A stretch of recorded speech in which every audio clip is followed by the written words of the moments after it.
Reporters behind the scenes at SKOR North and 1500 ESPN have sports opinions. So they want you to hear them. It's the perfect digital sports soapbox to scratch that Minnesota sports itch. This is the SKOR North Taxi Squad. And welcome into another spooky episode of the SKOR North Taxi Squad, available on SKORNorth.com, the SKOR North mobile app, Spotify, Apple, and of course, the SKOR North YouTube channel. I am one of your hosts today, Jason Stormer, along with the usual ghosts and ghouls of the program. We got Artis Woods and AJ Fredrickson. Gentlemen, happy Halloween and down with Globo Gym. I'm rocking my Average Joe's costume today. This headband's getting a little sweaty, though. I might have to take it off, and I'm missing one of my armbands. That's really driving me crazy. But other than that, happy Halloween, guys. How we doing? The take juices are flowing in full force. It's just drenched. That sweatband is going to be drenched by the time we're done. Oh, it already is.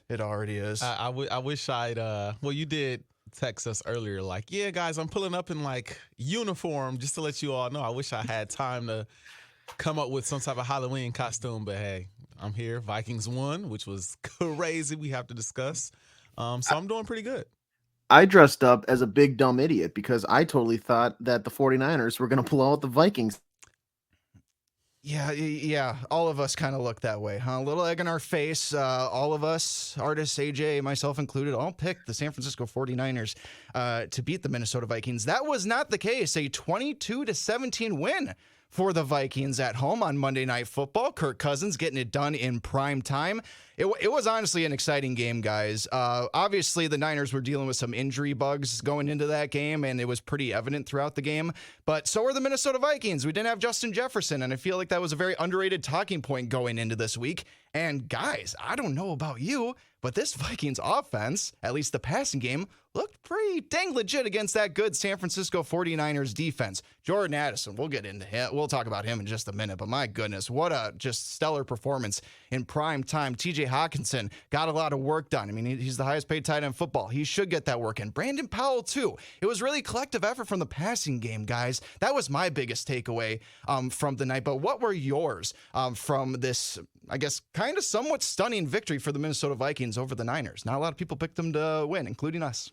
First off, again, I was dead wrong. Well, and I don't know if I've ever been more happy to be dead wrong about something, honestly, because that game was beyond intriguing, beyond interesting to watch, beyond shocking. I think it was one of the best games of the football week.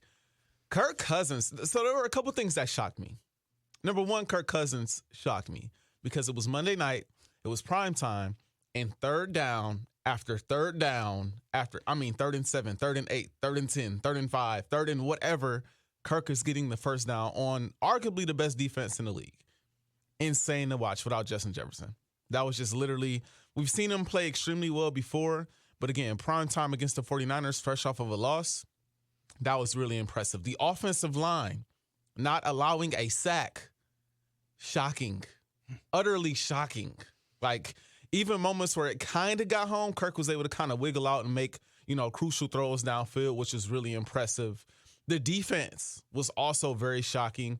Cam Bynum, obviously we'll talk about him, just making clutch play after clutch play down the stretch of this game. He's hilarious, I also want to say. He's great. He seems like a really funny guy. Like his celebrations and like the pick at the end of the game, everybody's kind of in a scuffle. He's in the camera still like posing and like dancing and doing backwards like shuffles and all of that. Like he's hilarious. But one thing that didn't shock me, and I'm glad that it finally happened, Jordan Addison is a stud. Yeah. He's a stud. Like, as much as I want to say, oh, that was shocking, I didn't see it coming, I can say I didn't see it coming against the Niners, but I knew that if he was featured more in the offense and he was given more opportunities to, make plays, he would show out. He's a really, really good young receiver. I think that game gives him the confidence needed to go forward and gives Kirk the confidence needed to go forward to throw the ball to him in tight coverage. We saw him throw the ball to Addison early in the game in really tight coverage, and the ball was intercepted.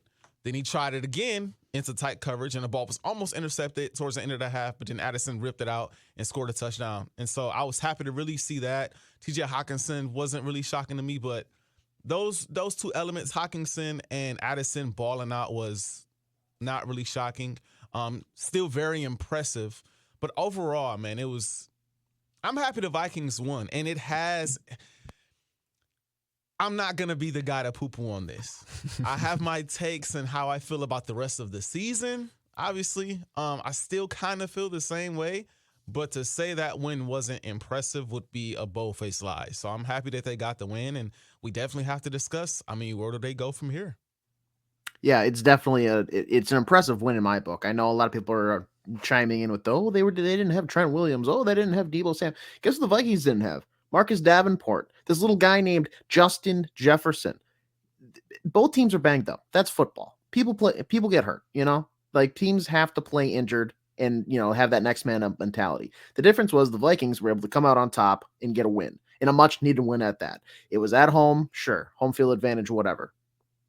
Prime time counteracts that in my mind. The fact that they got this win prime time, the nation watching them, Kirk Cousins kind of shakes the narrative that he can't be a prime time guy. He needs it to be a noon Sunday kickoff in order to thrive. No, Kirk, this was this was like with Halloween time. It was great to see the costume come back out of Kirk O'Chains. He's getting in the spirit. It was a fantastic game, arguably the best as a Viking, the best of his career, maybe even. Like, this was a game that Kirk Cousins was just a gangster. Like, he would not be stopped. There was one pass late. I want to say it was like mid fourth quarter, where the pocket kind of breaks down. They need to get a completion. They need to, pick up a first down. It's like 3rd and 8. Mm-hmm. And he goes, do you guys remember the book Flat Stanley from like elementary school? It's about a kid that he gets like rolled over by a steamroller or something, but his superpower is he's just flat now. That's what he was. Kirk was Flat Stanley, and he just slipped through the tiniest little crevice, and hey, let's make a completion now. And granted, there's a flag on the play, but he was awesome. He was awesome. As much as it is, Kirk is 1-0 and in just superstar mode since I declared that I'm his personal bodyguard on this show. I just want to point that out there. I do want to give a shout out to the O-line. No sacks allowed. Those 5 guys showed up, and Kirk showed a little bit of mobility. And I'm going to, for the audio audience, I'm doing quotations, mobility. He showed like the mobility that Kirk Cousins will possess, because there was times where the pocket broke down, but he made some magic happen. But for the most part, the O-line, dare I say, for what has felt like a past decade of saying they need an O-line. That's what they need. The Vikings need they might have an O-line now, guys. They might have a pretty decent O-line now. Is that allowed? Are we allowed to have one? I'm not allowed to say that. I don't know. And here's what I was thinking. Matt Burke and Steve Hutchinson aren't on the line, so I don't know if we're allowed to do that. I was pitching this. I was pitching this to Grant yesterday when I saw him. Grant, a friend of the show over at My Talk, this may or may not be original. If it's not original, I do want to apologize. But you have Kirk Cousins, family man, hard worker, blue collar. You've got TJ Hawkinson. You've got Justin Jefferson. You've got now Jordan Addison. What's better than a family moving company? Kirk and Sons. Kirk and Sons moving chains from your area code to the next one over. When they get Justin Jefferson back, if Jordan Addison can do this for 2 more games, however long needed until Justin Jefferson is feeling up to it to rejoin the facilities, you're going to have to respect Jordan Addison. You can't this is going to open up the field so much, because every play, every snap, they're going to say, who do we want to cover? Do we want to cover Justin Jefferson? Well, guess what? Now Jordan Addison and TJ Hawkinson are open. You want to cover Addison? Well, guess what? Jefferson, Hawkinson are open. You are going to have to spread yourself so thin that it's either no one's covered or one of them is covered. There should be no reason why this offense is held to anything less than 20 points moving forward. Like, and that's like the floor. This offense should be, once everybody's back in the mix, one of, if not the best offenses. Like, you're still going to have the Chiefs because it's Patrick Mahomes, Travis Kelce. I'm not going to discount that, but like it should be up there as like, imagine if they had a running game too. I was just about to say. Looked a little bit of the part. There's a lot to talk about, but yeah, that my biggest thing is that the O-line looked fantastic and Kirk looked like an absolute superstar. For a guy that's had the narrative like, is he top 10? Is he not? That game was like, he might be a top 5. And that might be a stretch because it's just one game. I would love to see it in a little more consistent, in a little more of a consistent nature. But if we're going based off of strictly recent performance biased, he looked like a top 5 quarterback after that Monday night game. Yeah, it was for sure his best game of the season, no doubt. Even though he had the interception, that was kind of a fluky play with Javarius Ward and Jordan Addison. Again, did that really have to be the first drive of the game again? Honestly, at this point, I should just go to Vegas and bet that my mortgage, which I don't have, future mortgage or whatever, and just bet that the Vikings are going to just fumble or turn over the ball every single opening drive. But yes, Jason, yes, AJ, they won the turnover battle. Oh yeah, I know, and that's great. Week. That's great. Yes. It still drives me nuts that Progress. This is how you start every single game. But yeah, this is progress. Cam Bynum was awesome. And guys, can we get somebody to work with someone with his wife or something to get her into the country? You guys see that entire story where she's not able to get in right now because of a visa issue, which happens all the time, I get. But come on, man, this guy's making 2 interceptions on Monday Night Football. We got to get his wife over here. It's got to make that happen. Come on. Let's remember that we are 2 weeks removed from him jumping too early and have a touchdown pass bounce off his head and into the arms of a Kansas. But guys, we won. We won. Come on. I thought it was not positive here. That's such a weird take. And I'm not saying you're making it, but it's such a weird mood swing that I saw people like, just because he had a good game, now we can let his wife. No, let's just get her in no matter what. I don't care if you're cutting him tomorrow. Get her in the country. I'm glad you used that exact phrase, AJ, mood swing, because that is exactly what I feel like has happened to pretty much every Vikings fan within the last 48 hours or so. It went from, oh boy, I don't think this season's going to be much of anything. I think we should start thinking about the future, 2024, maybe acquiring draft capital, to, okay, now the season is on. Yes, you're 3-4. It's not an ideal record, but this win against the San Francisco 49ers is so clutch, so crucial. They had to get a win against the Panthers and the Bears when they were 0-3, right? We were like, all right, that has to happen. You have to beat those 2 teams, and then you have to steal at least one against Kansas City or San Francisco. You were able to do that against San Francisco. For the most part, though, I mean, I thought San Fran played a good game. Christian McCaffrey looked like same old Christian McCaffrey. And sure, Brock Purdy had 2 just boneheaded interceptions. I mean, the last one to seal the game, he kind of Brett Favre'd it, guys. He threw over the body, middle of the field. You're never going to want to do that. Things aren't going to work out well for you. But otherwise, I thought he played a pretty decent game, obviously missing guys like Deebo Samuel. And I thought, obviously, Trent Williams not being there was just a huge issue for San Francisco. They also had a ton of penalties against them as well. They seemed pretty undisciplined at US Bank Stadium, even though there were a ton of 49ers fans at that game. Those guys travel really, really well, and even to places like Minnesota. So I'll actually give a round of applause to the Niners fans that actually showed up and actually made it look like a sea of red inside of a very purple US Bank Stadium. Ooh. That was the kind of the same case against the Chiefs. And you know what? I mean, even though it's kind of more of a muted color, I guarantee that's probably the same amount of Packer fans that are usually at Vikings games too. You just can't see them as well because, it's the dark green, and I mean, they do have the cheese heads. I mean, that's a very noticeable thing. I love when it's like later in the season at Lambeau Field and half the stadium is orange because all the fans are wearing their like big bulky hunting gear and stuff like that. So like I've always said that the Packers backup team color is actually orange. Sometimes they look like the Cleveland Browns. But yeah, this was a really fun time for the offense. Like AJ mentioned, if this run game could actually get going for more than just 2 of the running backs getting, I think, both 30 yards. I think both Alexander Madison and Cam Akers were in the 30-yard range. If they can really get that going, I mean, even without Justin Jefferson, this offense now seems to finally have turned a corner. Obviously, the emergence of Jordan Addison is a huge part of it. We've seen flashes up to this point in the season, but he really just exploded in this game. It was awesome. Brandon Powell, making those clutch third down conversions, it seemed like every single time. And for a guy that we've kind of labeled as having some ball security issues, he's muffed a couple punts, I believe, this season. It might just be one, actually. I definitely was kind of concerned about just like, okay, is he going to be able to grasp the wide receiver 3 role pretty well here? And he's darn near wide receiver 2.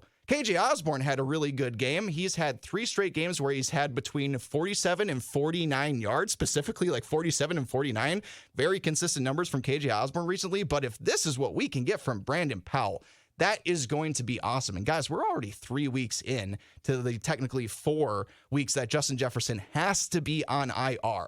And I already think that this is the best case scenario the Vikings could have possibly been in after that injury. We were all spelling doom and gloom about the season. Things were not looking good for the Vikings at this point, and it just made it seem like Justin Jefferson's injury was going to make things a billion times worse. They have somehow overcome that adversity. And now I'm just like, all right, all in, because the schedule going into next week, I mean, we'll preview the Packers for sure. I mean, it's kind of blowing my mind. It's also Packer week this week. There's a whole lot going on with Halloween and everything like that. The Timberwolves are playing their home opener game in not a home opener, the season opener in Toronto right now. We got a lot going on. Wild hockey's going on right now too.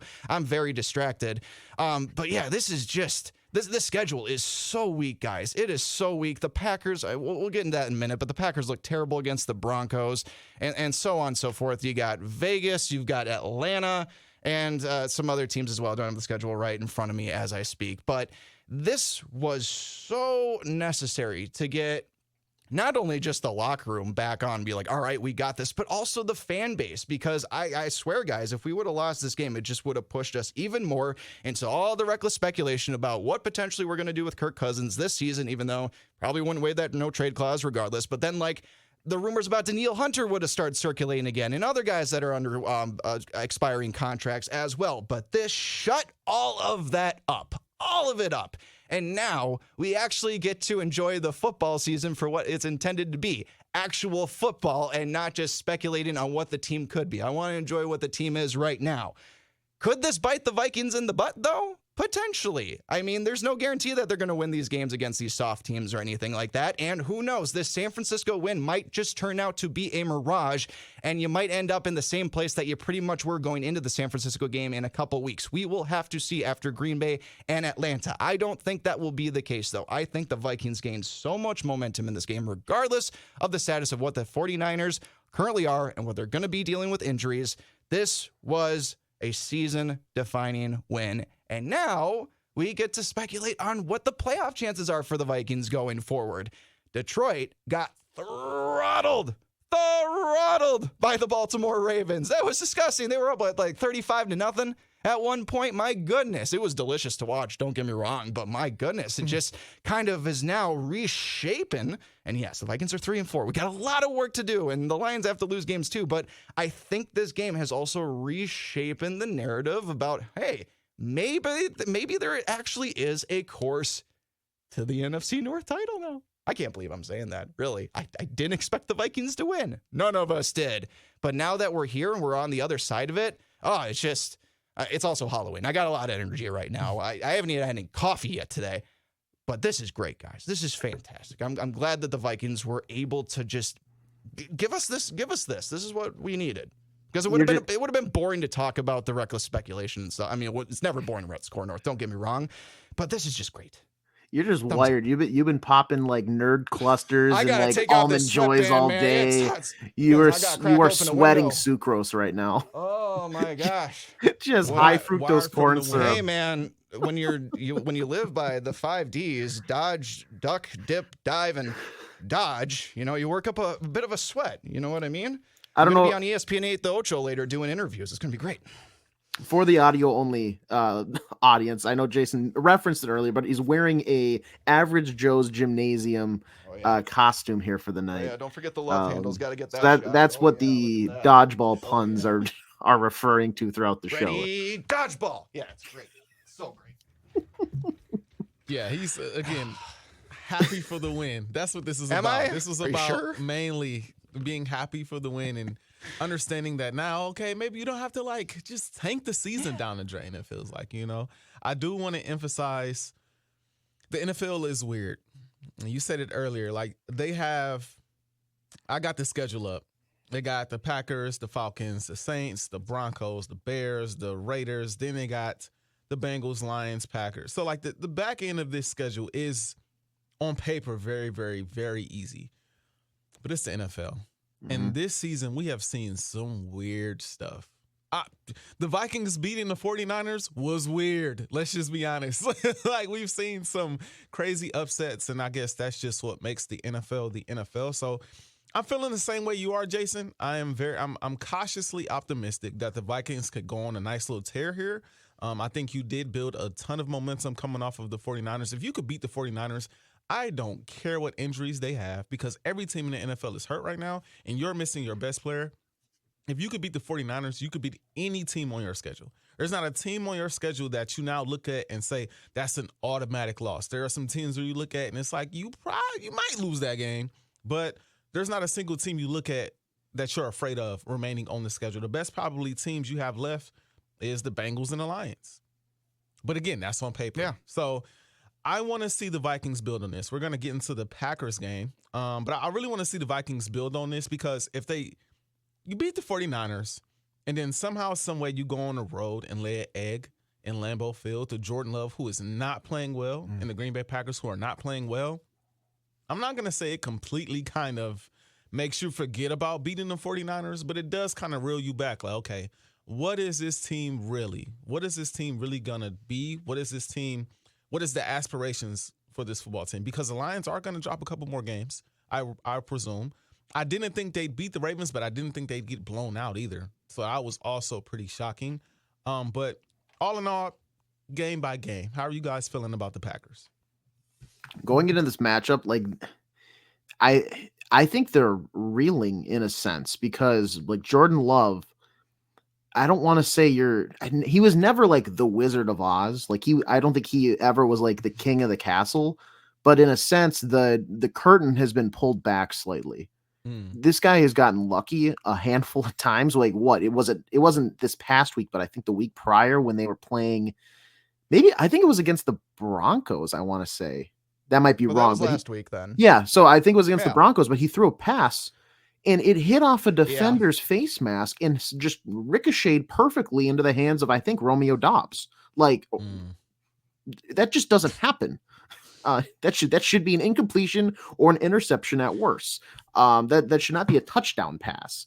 So, they lose. First off, I feel like the Packers faithful has sort of turned their heel slightly and are looking at Love from a new perspective. This sounds like a terrible like reality show, like a like a bad version of The Bachelorette. They're looking at Love through the wrong light. No, Jordan Love does not look like the guy that I thought he was going to be in the offseason, what a lot of other people thought he was going to be coming out of the offseason. I thought he was going to be a very promising, like, sure, you're going to have some rough patches here and there, but against good teams.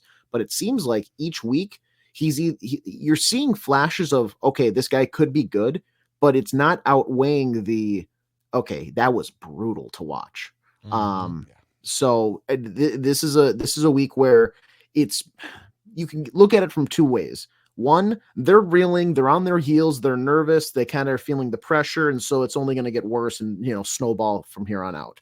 Or you recoup after that loss, you get in a back in your facilities and you have a heart to heart, and you're like, all right, we're going to clean it up. That was a fluke.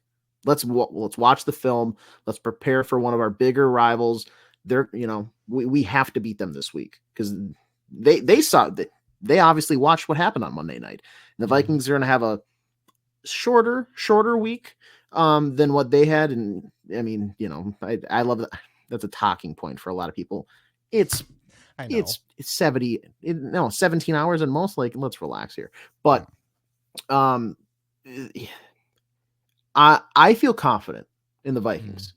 In a long-winded way, I'm confident in them this week, because now Jordan Addison has emerged. The defense, that was a game that the defense needed to, like, really get some confidence. I did not expect them to win. But they held the 49ers, without Deebo Samuel and a somewhat banged up Christian McCaffrey, who scored 17 points. 2 interceptions. Cam Bynum went just the size of Texas, just massive for this team on Monday night.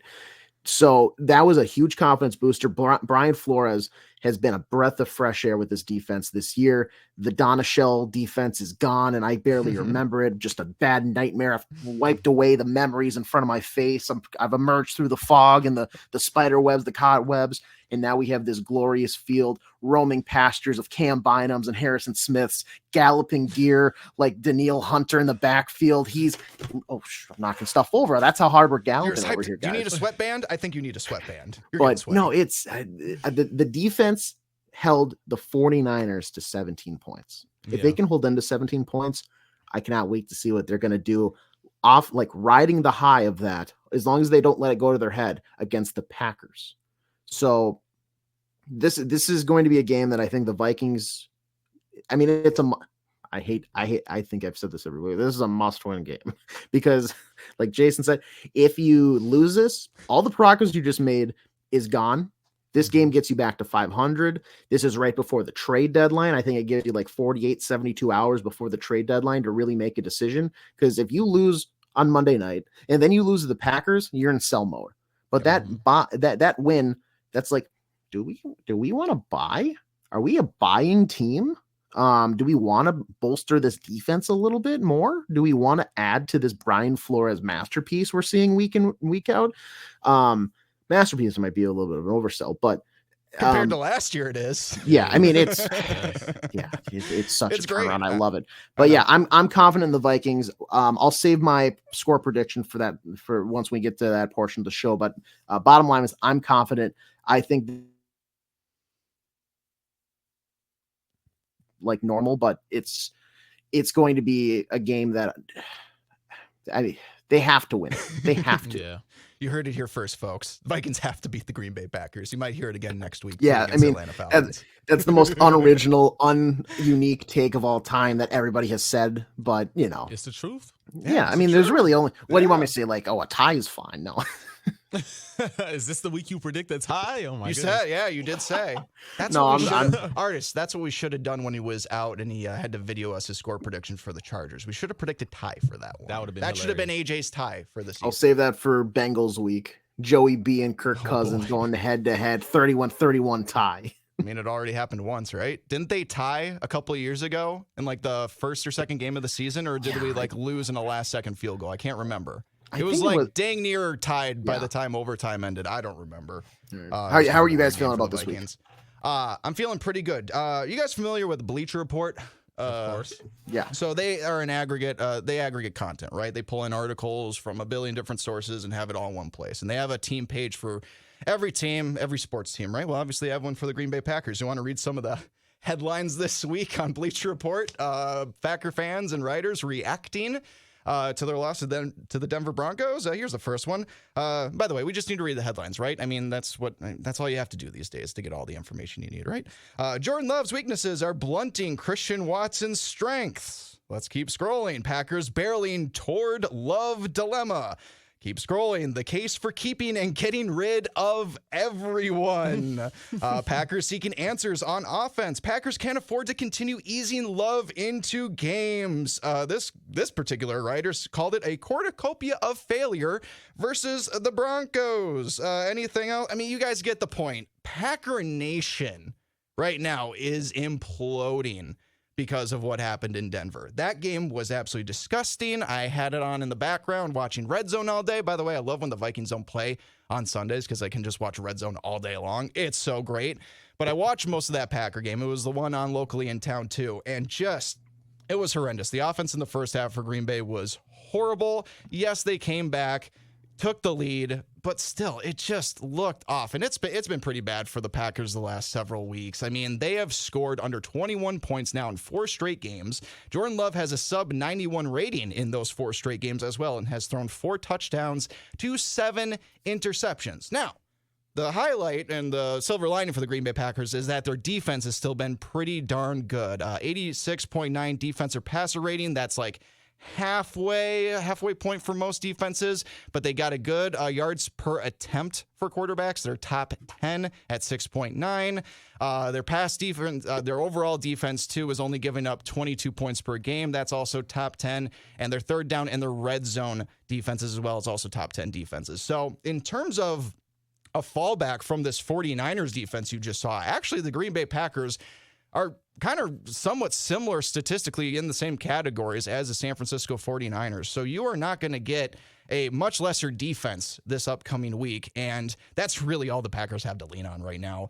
This offense has been, and obviously like Jordan Love has had some injury issues too, not with himself, but with other members of his offense. I mean, Aaron Jones has been dealing with a hamstring injury pretty much all season long. If you're a running back, that's pretty brutal to deal with. But Romeo Doubs and Christian Watson have also not been very healthy for Green Bay too. So even though, like, yes, Jordan Love has some pretty obvious glaring flaws right now, he still hasn't had his full cast of talent available to him. And so I'm interested in what that really looks like when some of these guys get a little bit more healthy. But right now it's looking like that's not going to be the case for the Packers until later on in the season. And at this point, if I were Green Bay, more so than the Minnesota Vikings, you probably got to start thinking about next season, especially if you lose to the Vikings. And I'm feeling pretty good about the Vikings' chances. Lambeau Field hasn't typically been as much of a house of horrors for the Vikings as places like Soldier Field. The Vikings have actually been able to win there pretty consistently.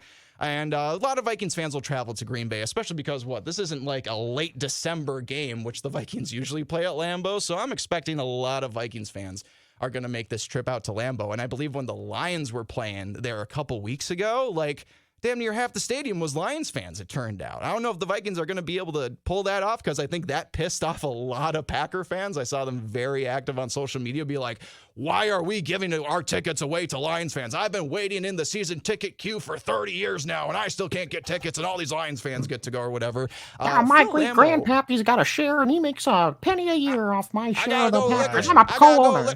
I gotta go to the liquor store. I'm out of High Life and curds. Anyway, so that was a fun We'll segment. see what the Minnesota Vikings can do here. The Packers it's fantastic television for us Vikings fans to watch. And Packer Vent Line this week was really interesting as well. We did replays of that on Purple Daily and Mackey and Judd, I believe. If you want to go back and check those out, please feel free. But this should be a Minnesota Vikings W at Lambeau Field. Gentlemen, let's get into our score predictions. Can't be as bad as last week, right? It only goes up from here. We'll start with Mr. Artis Woods. Artis, who do you think will win between the Green Bay Packers and the Minnesota Vikings? By the way, really quick, that line is even, right at even. Vegas is not picking one team or the under, and that over-under is 42.5. Artis, who's going to come out on top? I think the Minnesota Vikings are due for an emotional letdown, and they will get blown out. Psych. You got Psych. me. You got me. I tried to keep a straight face, but I couldn't even look at the camera when I was saying that. Anything's possible. It's the NFL, but I do not believe that is how this game will go. The Packers are coming off a 3-game losing streak, and when you lose to the Broncos with the way the Broncos are playing this season, I cannot have any faith in you as a football team. I'm sorry, the Broncos are not good. No. And this shows me that the Packers are also not good.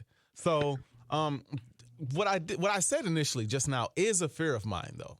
You know, a lot of times when you see a team go out there and beat a team that they're not technically supposed to beat, the next game is like an emotional letdown. We just saw the Browns after beating the 49ers in a complete dogfight with the Colts and Gardner Minshew. I think they let the Colts put up like 38 points or something like that. Yeah. Now, they won the game. But boy, was it lucky, and boy, were the refs extremely involved at the end in moments where they shouldn't have been. Like, they should have lost that game. And so that is what I'm hoping is not the case this week. I'm hoping that the Vikings come into this game and the rest of this schedule, honestly, with a sense of urgency, understanding that, heck, at one point you thought the division was over. Now it's literally, I won't say up for grabs, but you're still in the thick of things. You could still make a run at this. You could still make things happen. Justin Jefferson is kind of on the sidelines, kind of waiting and seeing, are we going to stay competitive? Are we not? Am I sitting out longer than expected, or am I going to try to not rush back but come back exactly when I'm off IR? So I think all of that has to be in the back of your mind. Obviously, you want to re-sign Justin Jefferson too, and this helps beating a team like the 49ers and going on a run right now helps your case for sure. I think he's going to re-sign either way, just my personal opinion, because I think he likes it out here. I think he likes Minnesota. I think he likes Kirk Cousins, as we talked about before. But this helps booster your case. But again, back to the Packers. They have the 30th ranked rush defense in the league. Pass defense is decent, but I don't think it's better than the Niners pass defense. No. I don't think their defense, you said the numbers are comparable. Like, the numbers are comparable, but eye test-wise, I lean a lot towards the 49ers. And offensively, in order to beat the Minnesota Vikings, you're going to have to score. And the Packers' offense is abysmal. It's abysmal. So I'm leaning towards the Minnesota Vikings, not having an emotional letdown, understanding that this is a moment to kind of salvage the season, get back to 500. I'm going to go Minnesota Vikings. I'll say I won't predict the blowout because I've been wrong on every blowout, it seems like. So I'll say 24-20. That was my score, Artis. Darn you. I already had that one locked and loaded. Gotta change it now. All right, AJ, what about you? All right.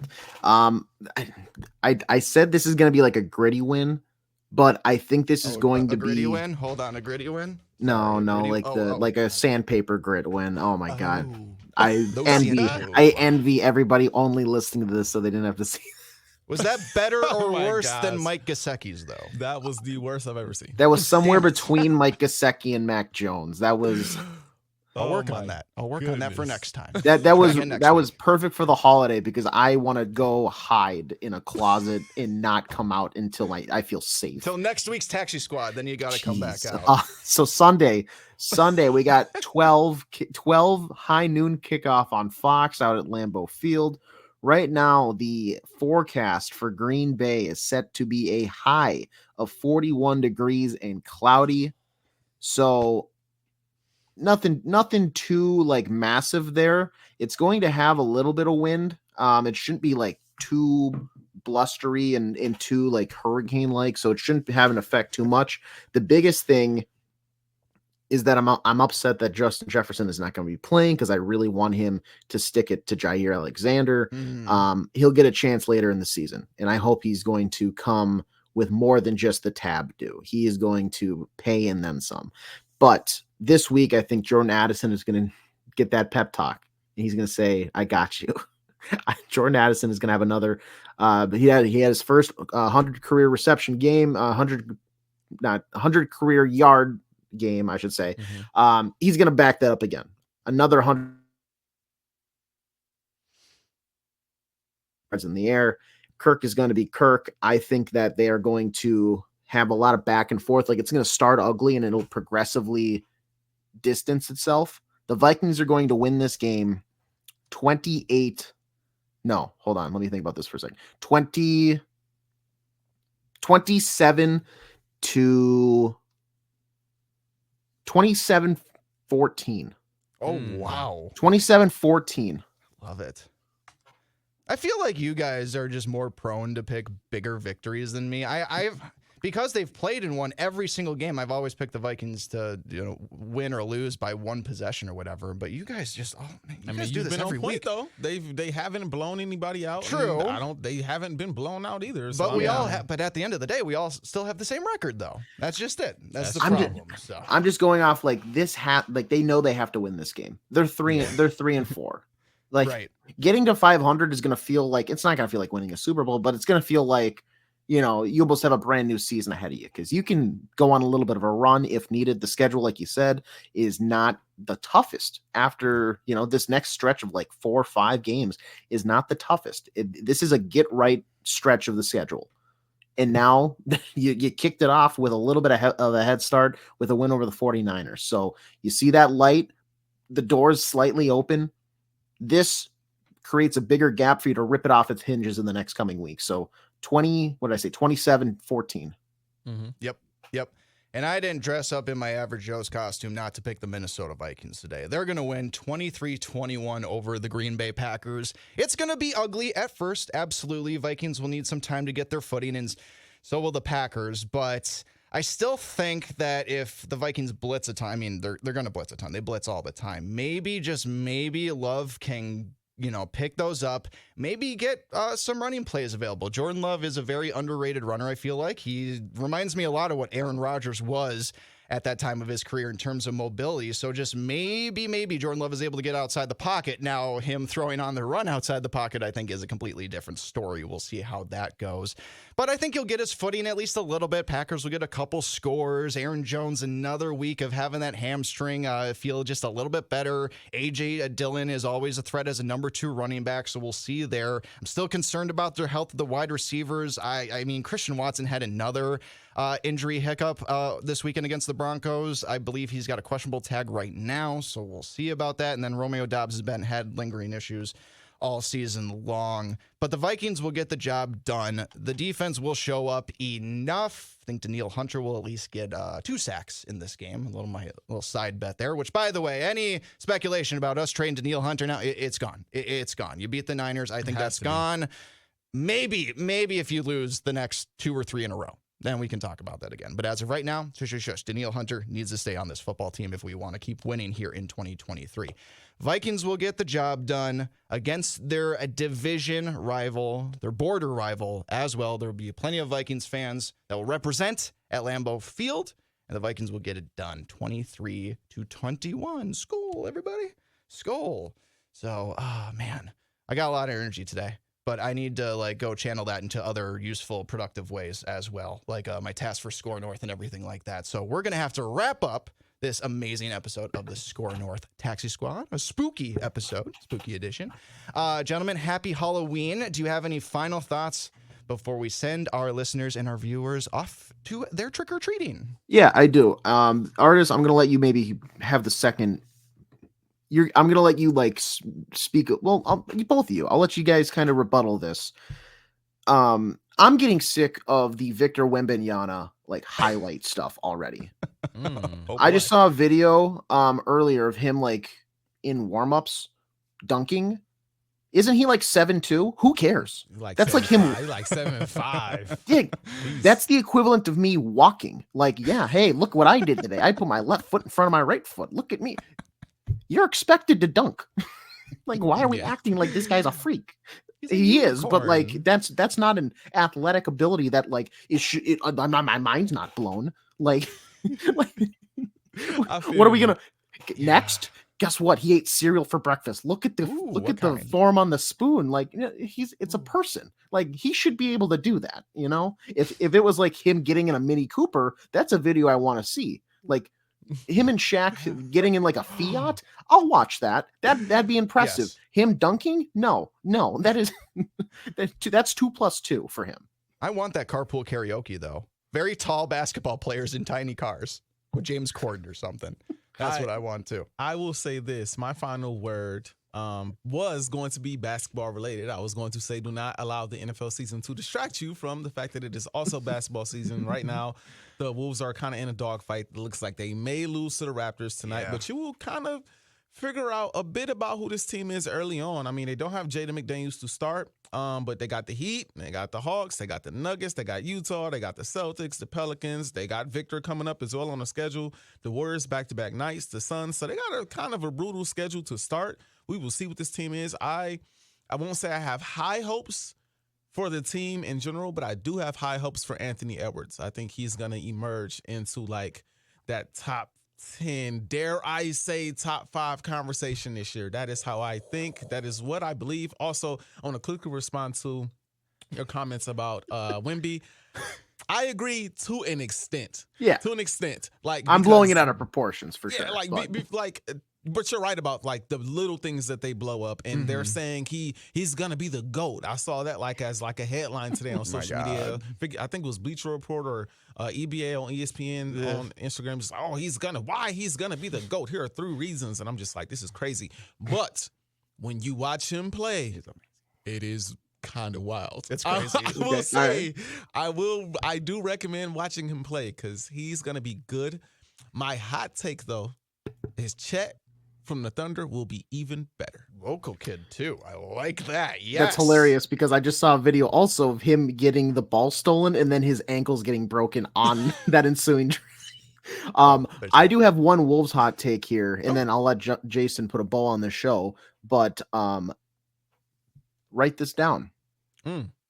Anthony Edwards will receive MVP votes at the end of the season. I love it. I love it.